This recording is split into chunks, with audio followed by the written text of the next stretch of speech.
I can't help but notice that as a family man myself. I've been married now for 6 months, soon to be 7 months. I have 3 children. Just speak to me. Number one, how many children do you have? And then also, what it's like living this NBA life and being a father at the same time. Going for 13 days currently right now. Just talk to me about what it's like being a father and living the world that we live in. Yeah, so I got a wife and a five-year-old boy and a 2-year-old daughter at home. So I mean, it's everything. It's really helped me to play on this level at the same time. Like obviously, it's tough to be away from the family, and you want to spend the most time with them, obviously. But just they understand it's my job, and I respect them for understanding that. They requires a lot of time, uh, just not games and trips, but going in to get treatments and practices and extra work you have to put in. So, but they've really helped me in a way that I was struggling my first couple of years, really my first year, because our son was born my halfway through my rookie year. So, but Wow. that already helped me to. I had a problem with separating my not non basketball stuff from basketball. It was basketball was always just game I played for fun, and then now it's my job and I'm getting paid for it. So I was in a gray area of kind of you want to enjoy it, but at the same time you have the pressure to perform.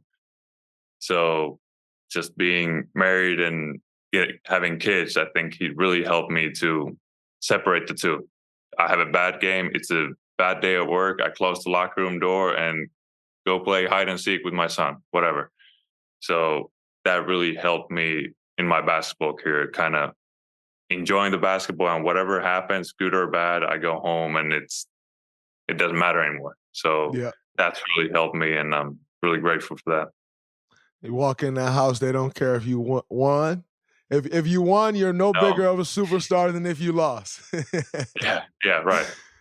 They don't care if Absolutely. I miss all of my shots or made all of them. So What's it like?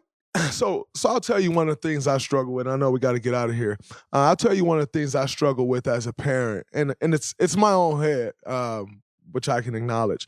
But growing up in Saginaw, Michigan, you grew up in Western Finland, obviously two totally different places, um, but smaller places in the grand scheme of the world. I always fear my children not understanding the grind, not understanding or appreciating things and not understanding what it's like to be an underdog. I always fear, my kids growing up living the life that they're living.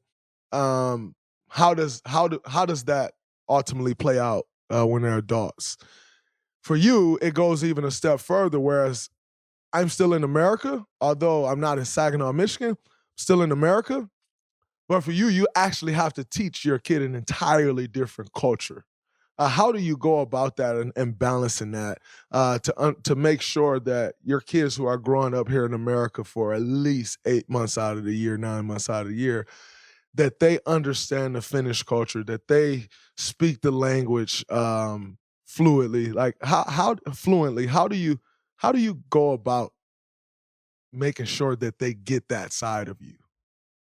yeah, it's definitely something you have to think about, and that's pretty much the reason why I spend most of my off seasons back home in Finland, just to get my kids over there and trying to keep Finland important to them as well. Obviously, their grandparents are there and everybody, so trying to keep it important. Obviously, who knows how long I'm going to play in the NBA, but they're probably teenagers at the time, so it's going to be a tough decision at the end, like where we're going to be living. But I just want them to learn and appreciate both sides of it. And obviously, you never know what's going to happen in the future. But so we speak Finnish at home, so that automatically kind of stays with us. So just spending time with both places and learning the different cultures and make them really appreciate both of them, how different they are. And that's the main thing. What's up, everybody? It's Draymond Green. Make sure you subscribe to the Volumes YouTube channel below so you don't miss any more of this great content going forward.